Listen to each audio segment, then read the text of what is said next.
Hai, selamat pagi semuanya. Ketemu lagi dengan Sir Arisman dan Sir ucapkan selamat tahun baru. Sangat senang bertemu dengan kalian semuanya, terutama pada semester ini, semester 2, kita akan masuk pada bab 4, bagian A, kekhasan agama-agama di Indonesia. Lucu ya, kok kita belajar agama-agama lain? Ini sangat penting, ya. Mengapa? Seringkali terjadi gesekan, terjadi pertikaian antar kelompok umat beragama di Indonesia oleh karena ada rasa curiga, ada rasa tidak memahami terhadap agama orang lain. Di beberapa wilayah ya, terjadi kekerasan baik secara fisik maupun psikis terhadap umat beragama lain. Bahkan ketika mereka sedang melakukan ritual keagamaan yang sejatinya tidak dilarang oleh siapapun termasuk institusi negara, tapi itu terjadi. Nah, Gereja Katolik sangat menghargai dan menghormati pemeluk agama atau budaya orang lain, serta senantiasa menyadari bahwa agama-agama apapun dan kepercayaan apapun dengan tata ibadat, upacara-upacara suci, serta kaidah-kaidah kelakuan yang berbeda-beda merupakan bentuk usaha dari manusia untuk menjawab ya, kerinduan hati manusia kepada Sang Ilahi. Gereja Katolik tidak menolak apa saja yang benar dan suci dari agama lain. Nah, itu nanti akan banyak dokumen, Nostra Aetate, Unitatis Redintegratio, ya, itu sudah dipelajari pada kelas 9. Nah, dalam rangka membangun kerajaan Allah, mereka menjadi partner kita. Dialog dengan mereka, dengan agama lain, dipandang juga sebagai ungkapan iman Katolik. Maka ya, kita memahami kekhasan atau pokok-pokok penting ajaran agama orang lain itu, sehingga kita mampu bekerja sama dengan mereka. Agama Islam, Kristen Protestan, Hindu, Buddha, Konghucu, dan aliran-aliran kepercayaan. Nah, dalam membangun bangsa dan bernegara, maka perlu ya kita harus berusaha mewujudkan hubungan dan kerjasama dengan umat non-Katolik. Apa tujuannya? Supaya tercapai kehidupan yang damai, yang adil dan sejahtera. Dengan terjadinya dialog yang baik, kita memahami mereka dengan baik, mereka juga memahami kita dengan baik, maka kemungkinan terjadi gesekan sudah semakin bisa diminimalisir. Untuk itu, ya, kalian terutama yang kelas 12 harus lebih luas wawasannya, ya, menerima perbedaan supaya kehidupan kita jauh lebih damai. Maka, anak-anakku sekalian, mari kita berproses, tetap semangat dan jaga kesehatan. Untuk itu, kita awali pembelajaran ini dengan doa.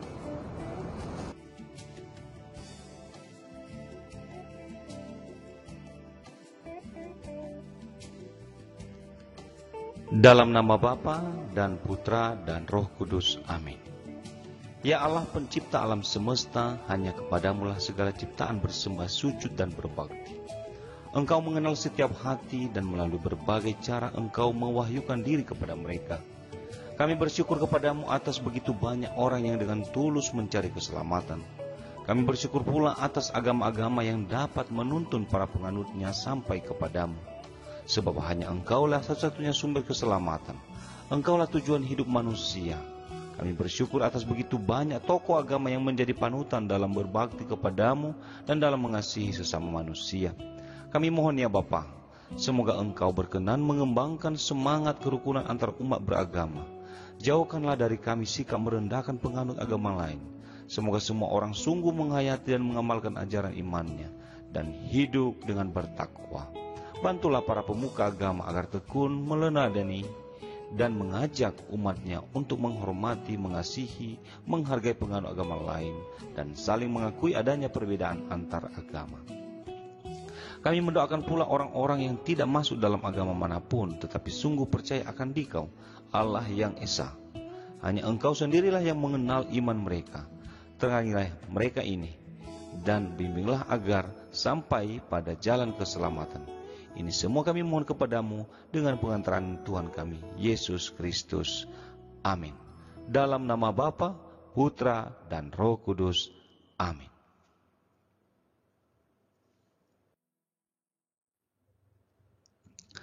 Nah, sekarang kita mencoba menggali kekhasan agama-agama di Indonesia. Ya, tentu kita sudah tahu bahwa agama di Indonesia itu ada 6, ya, Islam, Katolik, Kristen, ya, Buddha, Konghucu, Hindu, ya. Nah, maka kesadaran umum adalah setiap agama memiliki ciri khas masing-masing, baik dari segi ajaran, doktrin, ibadat maupun dari segi bangunan atau tempat ibadat. Ya, semua umat beragama dari agama manapun perlu hidup berdampingan, ya, agar perlu hidup berdampingan, rukun dan damai, karena kita semua adalah sesama ciptaan Tuhan.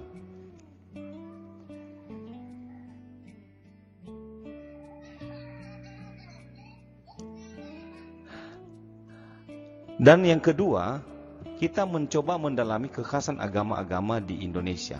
Ya, kita mencoba nanti, ya, dalam pembelajaran biasa kita menggali pengalaman peserta didik. Kemarin itu sudah kita lakukan waktu Zoom meeting. Ya, bagaimana pemahamanmu tentang agama. Ya, lalu mencoba mengenal lebih jauh tentang agama Kristen Protestan. Ya, ini yang pertama coba kita gali nanti. Ya, karena antara Katolik dan Protestan itu terjadi, ya, pemisahan itu sekitar abad pertengahan. Awalnya hanya Katolik saja, ya, mengakui Paus, mengakui sakramen ada 7. Ya, namun muncul perpecahan agama, gereja Kristen Protestan berdiri dan Katolik tetap sebagai gereja Katolik.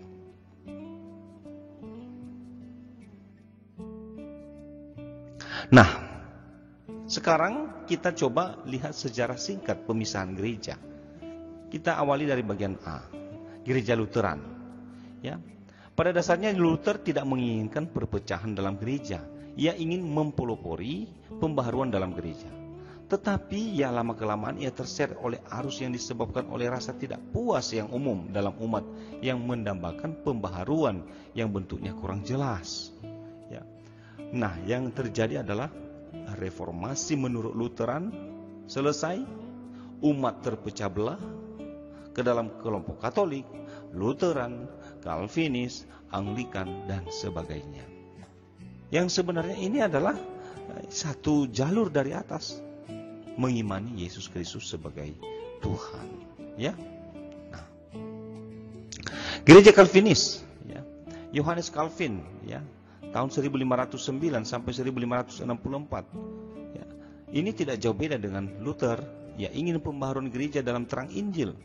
Calvinis, ya, Calvin sendiri dalam bukunya yang berjudul Institutio Christianae Religionis, ya, menggambarkan gereja dalam 2 dimensi, yakni gereja sebagai persekutuan orang-orang terpilih sejak awal dunia yang hanya dikenal oleh Allah, dan gereja sebagai kumpulan mereka yang dalam keterbatasan di dunia mengakui diri sebagai penganut Kristus dengan ciri-ciri pewartaan Injil dan pelayanan sakramen dan sebagainya. Dan di kelompok ketiga ada Anglikan, ya. Anglikantisme, ya, bermula pada pemerintah Henry ke-7, ya, itu tahun 1509 1547. Ya, di Inggris Raja Henry ke-7 menobatkan dirinya sebagai kepala gereja karena Paus di Roma menolak perceraiannya.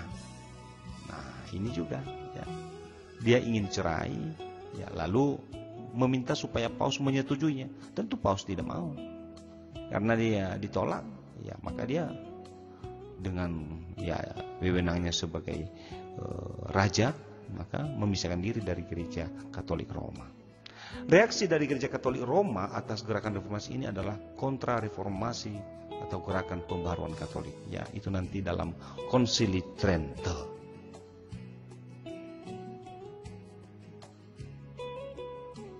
Nah, karena kita membahas, ya, teman kita yang beragama Kristen Protestan, maka kita coba mendalami ciri-ciri Protestantisme.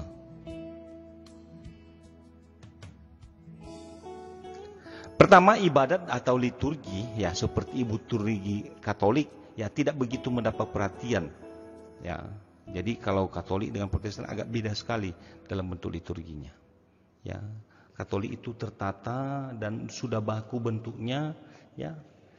Nah, pembaptisan dirayakan juga perjamuan Tuhan yang tidak dianggap kurban atau tidak mengenal perubahan. Nah, ini dia perbedaannya. Ada pembaptisan mereka, ya sama dengan kita. Perjamuan Tuhan ada, itu kalau kita ekaristi, kalau Katolik ya. Tetapi tidak ada yang namanya transubstansio.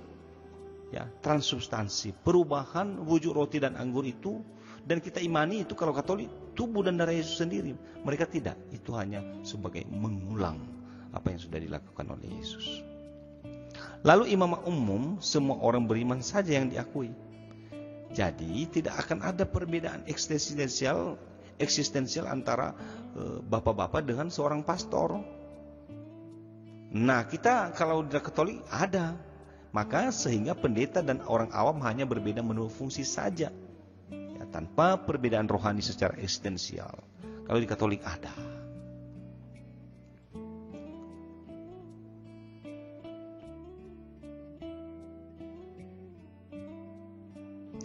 Nah, kita coba lihat persamaan dan perbedaan antara Katolisisme dan Protestantisme. Ya. Nah, Katolik, tekanan pada sakramen, pada segi sakramen, tanda kelihatan dari karya keselamatan Allah. Kalau Protestan, tekanan pada sabda atau pewartaan dan pada segi misteri karya Allah. Kalau Katolik, tekanan pada kultis, ya, mementingkan kurban atau ekaristi, memang itu. Ya, makanya yang diutamakan di situ adalah altar. Kalau ke Protestan, profetis yang terpusat pada pewartaan sabda. Itu nampak dalam penampilan gerejanya yang memang mimbarnya itu sangat tinggi dan mewah gitu ya. Dibuat besar karena di situ akan ada pendeta mewartakan kabar keselamatan. Nah, menurut Katolik hubungan dengan gereja menentukan hubungan dengan Kristus. Kalau Protestan, hubungan dengan Kristus menentukan hubungan dengan gereja. Nah, gereja secara hakiki bersifat hierarkis, itu dalam Katolik. Dalam Protestan, segala pelayanan gereja adalah ciptaan manusia. Nah, kan udah beda kali itu. Nah, Katolik mengatakan kitab suci dibaca dan dipahami di bawah pimpinan hierarkis. Nah, ini setiap orang membaca dan mengartikan kitab suci. Nah, itu memang agak-agak sedikit cemas kita, ya. Bila nanti terjadi ajaran sesat, tidak ada yang mengontrol ajaran mana yang benar. Nah, maka jumlah kitab suci 73. Ya. Deuterokanonika, ya. Ada 7 kitab yang berbeda dengan kita. Ya. Protestan 66. Nah, dari segi sakramen ada 7 sakramen dalam Katolik. Ya, mereka hanya 2, baptis dan ekaristi atau perjamuan. Dalam Katolik ada devosi kepada para kudus, dan orang Protestan tidak mengenal yang namanya devosi kepada para kudus.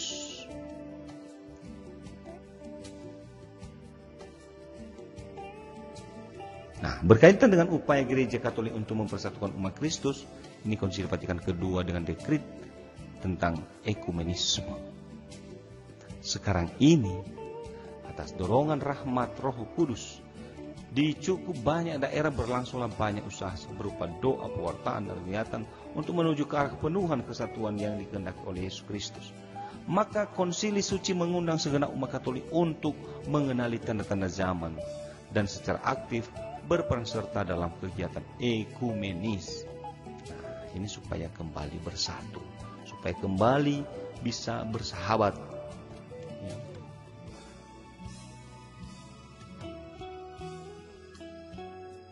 Nah, kita coba sedikit pendalaman nanti ya. Dan itu coba kamu bahas ya secara pribadi. Apalah terbelakang terjadi pemisahan gereja. Nah, ini sebenarnya lebih lengkap, coba nanti lihat di buku. Yang kedua, apa ciri-ciri Protestantisme? Dan yang ketiga, apa persamaan? Nah, itu tadi udah barusan saya baca. Dan keempat, apa usaha bersatu? Ya, untuk bersatu antar sesama gereja. Ya, itu. Nah,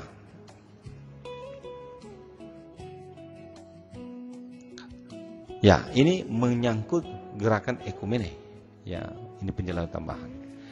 Gerakan ekumene ialah kegiatan-kegiatan dan usaha-usaha untuk menggapai bermacam-macam kebutuhan gereja dan berbagai situasi dalam rangka mendukung kesatuan umat Kristen.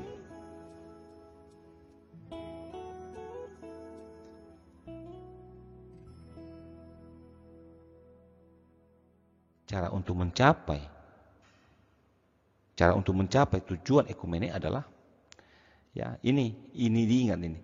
Menghindari kata-kata, penilaian dan tindakan yang ditinjau dari sudut keadilan dan kebenaran tidak cocok dengan situasi saudara-saudari kita yang terpisah. Ini hindari kata-kata yang seperti itu.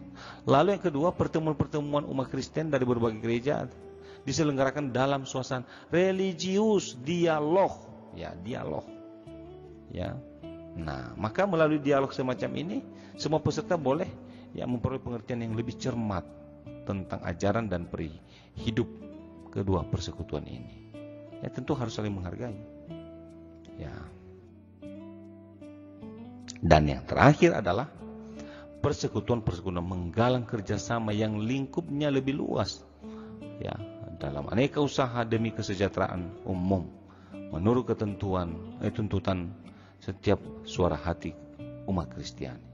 Bila mungkin mereka bertemu dalam doa sehati sejiwa, dan akhirnya mereka semua mengadakan pemujaan batin tentang kesetiaan kepada mereka terhadap kehendak Kristus mengenai gereja, dan menjalankan dengan tekun usaha pembaruan dan perombakan. Ini usaha-usaha kita untuk bisa tetap dalam kehendak Tuhan Yesus. Maka untuk itu di Zoom meeting sudah tersinggung beberapa agama-agama, dan itu nanti akan saya bagikan di dalam Edmodo. Kemarin agama Islam, Buddha, Hindu, tinggal Konghucu kemarin yang nanti saya tampilkan di Edmodo. Maka itulah bahan kita yang akan kita sampaikan hari ini, dan silakan ambil posisi yang baik. Tutuplah pembelajaran ini dengan doa. Tuhan Yesus memberkatimu. Amin.